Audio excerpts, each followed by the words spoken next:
Have you ever had such an experience? After spending hours chasing the drama, I found that the plot was getting more and more boring. But I was reluctant to give up because it had taken so much time. Or investing a lot of energy in a relationship, knowing that you are no longer happy, but can't bear to say goodbye. In fact, this is the sunk cost at work. There is a story about Xiao Zhang and his friends investing in a restaurant. Business was good at first, but soon competition intensified and the restaurant's traffic counting dropped sharply. Zhang's friends advised him to stop his losses in time and invest in other projects. But Zhang insisted on continuing to invest. He always felt that the money, time and energy he had invested before couldn't be wasted like this. As a result, the restaurant still closed, and Xiao Zhang not only lost the previous investment, but also lost more. Then there is a famous example from history.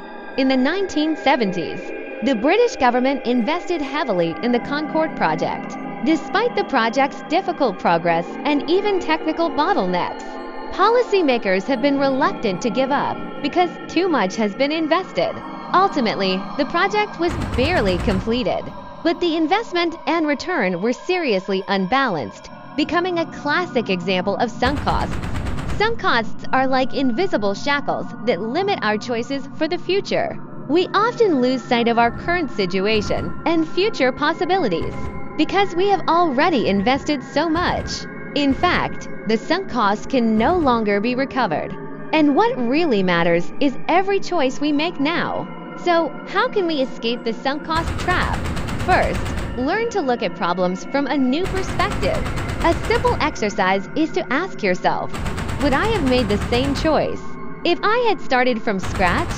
Secondly, clarify current goals and future benefits, and avoid being held hostage by past investments.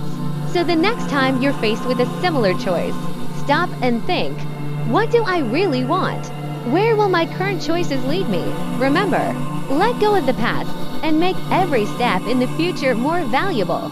If you have had a similar experience or have your own insights, please share them in the comments section, and we will explore the wisdom of growth together.